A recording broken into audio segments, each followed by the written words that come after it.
예, 신명기 18장 보시겠습니다. 신명기 18장입니다. 레위 사람 제사장과 레위의 온 지파는 이스라엘 중에 분깃도 없고 기업도 없을지니 그들은 여호와의 화제물과 그 기업을 먹을 것이라. 여러분, 이 얘기 신명기, 레위기, 민수기 엄청 많이 나옵니다. 예, 기업도 없고 분깃도 없대요. 그러니까 이스라엘 백성이 가나안 땅 들어가 가지고요, 땅을 차지할 때 나눠 받은 땅이 없고 오직 여러 지파들 중에서 그 땅 나눠 준 데서 그냥 살 수만 있는 성만 줬습니다. 많지 않아요. 그래서 분깃도 없어요. 이익 배분 받은 것도 없고 기업도 없을 거래요. 오직 이들의 기업은 여호와 하나님이십니다. 그러니까 전적으로 의지해야 할 분이 하나님이시라는 거예요. 그래서 그들이 먹을 것은 여호와의 화제물이래요. 이 여호와의 화제물은 불로 제물을 태워서 올리는 겁니다. 즉 불은 심판을 얘기하는데요. 낮아진 마음이라는 거예요. 여호와 하나님을 경외하면서 낮아진 마음이 반드시 있어야 돼요. 그래서 먹을 거는 너희가 믿음으로 갖고 있어야 될 게 화제물, 즉 낮아진 마음, 경외하는 마음이고요. 그 기업을 먹을 것이다. 그 기업. 제사를 지내고 또 성막을 옮기고 이런 하나님을 섬기는 일이 그들의 기업이라는 거예요. 자, 2절, 그들이 그 형제 중에 기업이 없을 것은, 다른 지파보다 없어요, 기업이. 그들에게 대하여 말씀하신 같이 여호와께서 그들의 기업이 되십니다. 그러니까 이들은 오직 여호와 하나님만을 바라보며 살 수밖에 없다라는 거예요. 땅에서 농사 짓고 양 키워서 사는 게 아니라 오직 이스라엘 백성들이 여호와 하나님께 예물을 드리러 나오거나 11조나 첫 새끼들 이런 것들 가져오면 그것을 제사 드리고 그 희생 제물들을 바꿔 먹는 거지. 그 짐승을 잡아서 내가 10마리에서 100마리, 1000마리, 10,000마리 이렇게 키우는 게 아니라 그때마다 먹는 겁니다, 여러분. 이스라엘 백성들이 안 갖다 주면 굶어 죽어요, 다. 여호와께서 그들의 기업이 되심이니라. 3절, 제사장이 백성에게서 받을 음식이에요. 음식은 이러하니 곧 그 드리는 제물에 우양을 물어나고 그 앞 널쩍다리와 두 볼과 위라, 이것을 제사장에게 줄 것이요. 이 얘기는 제사장이 백성에게서 받을 음식인데 자기들이 이 배분받아서 먹을 음식은 제사장들이 제물에 우양을 물어 소와 양을 구별하지 않고 그 앞 널쩍다리래요. 앞에 있는 널쩍다리, 널쩍다리는 힘을 얘기합니다. 또 다리기 때문에 방향을 얘기해요. 하나님께서 그 앞 널쩍다리예요. 하나님 앞에서 공급받는 힘과 하나님 앞에서 너희의 바른 마음의 방향을 먹음으로 살아야 되고, 또 두 볼과 위라. 두 볼은 뭡니까? 음식물 먹을 때 볼에 가득 음식물이 쌓이죠. 여러분, 제가 이 볼이 엉덩이인지 그 얼굴에 있는 볼인지 몰라서 한물 봤는데 한문 저기 뭐지요? 한자 거기 옥편에도 제대로 안 나와 있어서 봤더니만 이 볼이라고 하는 게 이 제일 맛있는 부위래요. 얼굴에서 이 볼살이 있는 데가. 근데 이 볼이 볼살 뭐 이런 건가 봐요. 근데 이게 뭐냐? 볼은 음식을 먹어서 보관하는 장소입니다. 즉 하나님의 공급받는 말씀이나 하나님의 것들을 이 볼 안에 받아서 마음으로 간직하고 있다가 씹는 이로 이걸 자근자근 씹어서 자기 위로 들어가게 하는 거예요. 위는 뭡니까? 말씀을 담고 소화하는 곳을 얘기합니다. 말씀을 담고 소화하는 곳. 그래서 이것을 제사장에게 줄 것이요. 널쩍다리 볼 위래요. 전에는 이 얘기가 한 번도 안 나왔었어요. 널쩍다리나 흔든 가슴살은 제사장이 먹는 걸 아는데 널쩍다리와 볼과 위는 여기 신명기 처음 나옵니다. 성경에서. 그거는 제사장들이 마음가짐을 어떻게 있어야 되는지를 보여주는 거예요. 이것을 제사장에게 줄 것이요. 또 너의 처음 된 곡식, 첫 곡식이에요. 또 포도주와 기름과 너의 처음 깎은 양털을 네가 그에게 줄 것이며. 그러니까 제사장들이 먹을 수 있는 게요. 백성들이요. 만약에 벼 한 단을 베서 제사장에게 줬잖아요. 그거 흔들어요. 거제로 흔듭니다. 그 다음에 뭡니까? 49일째 지나면은 맥주절 때 그 곡식을 곱게 빻아가지고 고운 가루로 가져와서 하나님께 예물로 드립니다. 그럼 그 곡식을 제사장들이 먹을 수 있는 거예요. 첫 수확된 거를. 그럼 포도주도 마찬가지고 기름이에요. 포도주는 기쁨과 즐거움이에요. 처음 된 곡식은 뭡니까? 먼저 여호와를 기억하는 마음과 처음 된 곡식은 뭡니까? 장자의 역할을 하는 거예요. 장자의 역할. 장자는 뭡니까? 다 하나님의 것인데 그걸 제사장에게 돌린다라는 거예요. 그래서 처음 된 곡식과 포도주, 기쁨과 즐거움과 기름, 성령님이에요. 기름은 성령님. 너의 처음 깎은 양털을 네가, 그러니까 처음 깎은 양털은 뭐냐 그러면 그 해에 처음 깎은 양털, 그것을 누굽니까? 제사장에게 줘가지고 그 양털로 옷을 해 입을 수 있는 거예요. 그러니까 처음 것들 먼저 하나님께 드렸던 것은 제사장이 먼저 걷어들일 수 있어요. 이건 이스라엘 백성에게만 하는 겁니다. 미국이나 영국이니 프랑스, 독일, 대한민국은 아닙니다. 이거. 왜냐하면 대한민국에 있는 목사들은 그 부모한테 땅이든 아파트든 돈이든 다 물려받을 수 있어요. 분깃이 있고 기업도 있어요. 아버지가 무슨 그런 공장을 했는데 아들이 목사로 됐어요. 그 목사야, 내가 너한테 이걸 물려줄게 하면 그 기업체를 인수받을 수 있어요. 목사가. 근데 이스라엘 레위 지파들은 그게 안 된다라는 거예요. 여러분, 그래서 나는 얘기합니다. 이스라엘 빼놓고는 여러분 11조 내면 안 됩니다. 11조는 여호와 하나님을 먼저 기억하라는 겁니다. 그런데 그러면 유산 상속을 받으면 안 되는 거예요, 목사들이. 만약 부모님이 자기가 11조에서 헌금 들어온 걸로 사례비 받잖아요. 부모님이 30억짜리 아파트든 몇만 평 땅을 물려줬잖아요. 그거 전부 다 팔아가지고 교회에다가 헌금을 해야 됩니다. 근데 그렇게 안 하잖아요. 그래서 여러분 11조를 내면 안 됩니다.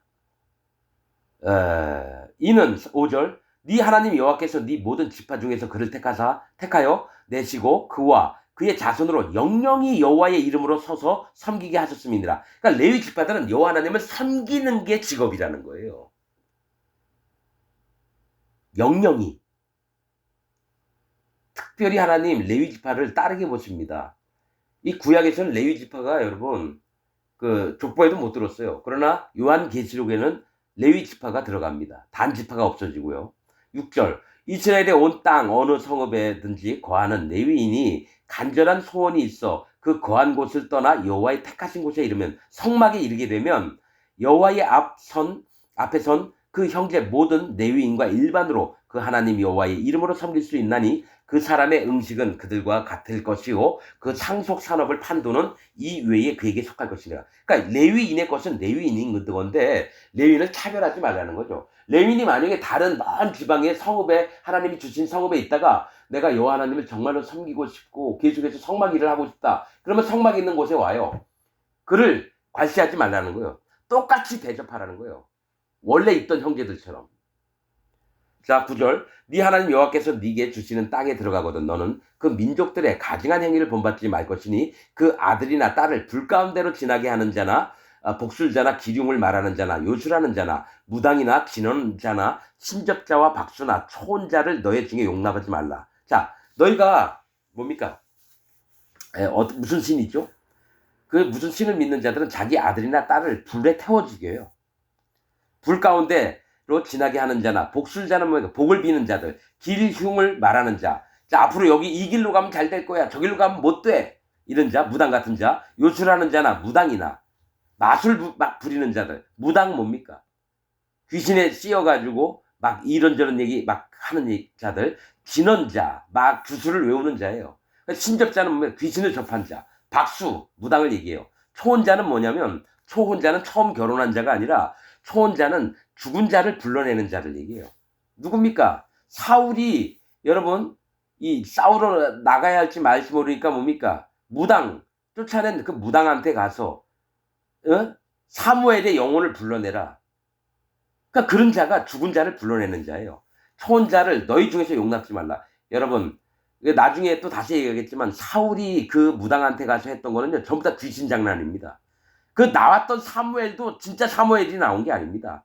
말은 똑같이 앞으로 될 일을 얘기하지만 사무엘이 아니라는 거예요, 여러분. 하나님이 여러분 박수무당에게 누구를 보내서 사무엘을 보내라 허락하셨을까요? 천만에요. 사단 마귀나 악한 영이 그들은 사울을 속이게끔 만들고 그랬다라는 겁니다. 그래서 말은 똑같아요. 네 아들이나 다 죽으리라. 그 말이 맞다고 해서 여러분 하나님이 사무엘을 사울에게 보내서 얘기하겠을까요? 절대로 아닙니다, 여러분. 여러분 신명기도 있잖아요. 선지자, 거짓 선지자나 꿈꾸는 자가 이적과 기사를 행해서 그 일이 이루어질지라도 그들을 쫓지 말라 그럽니다. 그들도 사단 마귀의 힘을 공급받아서요, 진짜 불도 내려오고요, 병든 자도 고치고 귀신 들린 자도 쫓아내고요, 죽은 자도 살릴 수 있어요, 여러분. 그렇게 일이 벌어졌다고 해서 다 하나님의 것이라고 얘기하면 안 돼요. 자, 너희 중에 용납지 말라. 무릇 이런 일을 행하는 자는 여호와께서 가증히 여기시나니. 정말 미워함이 심히 중대한 자입니다. 이런 자들이 가증히 여기시나니 이런 가증한 일로 인하여 네 하나님 여호와께서 그들을 네 앞에서 쫓아내시느니라. 너는 네 하나님 여호와 앞에서 완전하라. 여러분, 너는 네 하나님 여호와 앞에서 완전하라. 이 얘기가 잘 안 나오는데요. 어디에 나오냐면 창세기에 나옵니다. 너는 네 하나님 여호와 앞에서 완전하라는 얘기는요, 네가 마음의 할례를 지키라는 겁니다. 마음의 할례를 지키라는 거예요. 이게 뭐냐면 창세기에 보면요, 아브라함이 99세입니다. 100세 때는 이삭을 낳는데 그 전에 99세 때에 하나님이 계속 보여주죠. 하늘의 별을 보여주고 네 저기 자손이 이와 같이 별들처럼 많으리라 그러니까 그걸 믿었어요. 그래서 그 믿음을 보고 의로 여기셨더라 이렇게 나옵니다. 의로움을 가진 여러분 아브라함인 걸 하나님이 아셨어요. 그런데 99세 때에 하나님이 아브라함에게 얘기합니다. 너는 내 앞에서 완전하라. 너는 내 앞에서 완전하라 그랬어요. 그래서 그 말씀을 딱 듣고 자기 식구들 하인들 이스마엘까지 전부 다 자기도 할례를 받았습니다. 99세 때에. 그러니까 완전하라고 하는 거는 할례를 받으라는 얘기입니다. 할례의 마음을 지키라는 겁니다. 너는 네 하나님 여호와 앞에 완전하라. 네가 쫓아낼 이 민족들은 기륭을 말하는 자나, 그러니까 좋고 나쁨을 얘기하고 축복의 길고 망하는 길을 막 얘기해서 사람 마음을 막 어지럽게 해요. 기륭을 말하는 자나 복술자의 말을 듣거니와 니게는, 그러니까 이 가나안에 있던 저기 족속들은 기륭을 막 점을 치고 복술자 얘기를 듣고 하나님 말씀을 듣는 게 아니라 지들이 듣고 싶은 대로 다 듣는 거예요. 말을 듣거니와 니게는 네 하나님 여호와께서는 이런 일 용납지 아니하시느니라. 만약에 기독교인 중에요, 자꾸 기중을 예언을 하려고 하고요, 축복을 받아라, 막 복을 받아라, 이런 자들은 하나님이 정말 가증히 여기면서 용납지 않는 자들이라는 거예요. 이런 일을 용납지 아니하시느니라. 15절 네 하나님 여호와께서 너희 중 네 형제 중에 나와 같은 선지자 하나를 너를 위하여 일으키시리니 너희는 그를 들을지니라. 이것이 곧 네가 총회의 날에 호렙산에서 시내산에서 너희 하나님 여호와께 구한 것이라. 곧 네가 말하기를 나로 다시는 나의 하나님 여호와의 음성을 듣지 않게 하시고 다시는 이 큰 불을 보지 않게 하소서. 두렵건대 내가 죽을까 하나이다 하며 여호와께서 내게 이르시되 그들이 말이 옳도다. 내가 그들의 형제 중에 너와 같은 선지자 하나를 그들을 위하여 일으키고 내 말을 그 입에 두리니 내가 그에게 명하는 것을 그가 무리에게 다 고하리라. 이 얘기를 하셨다는 거예요. 이 얘기 뭐냐면, 전에 호렙산에서 이제 하나님 말씀이 이제 내려와서 이제 뭐니까 성막에 막 불 기둥, 구름 기둥이 있는데 백성들이 있는 데서 불로 나타나셨어요. 그러니까 이스라엘 백성이 겁이 나서 우리가 하나님하고 얘기하면 우리가 죽을 테니까 모세 당신이 하나님께 말씀을 듣고 우리한테 전해 주소서. 너무 참 무섭다 이거죠. 그때 하나님이 이 백성의 말이 옳도다.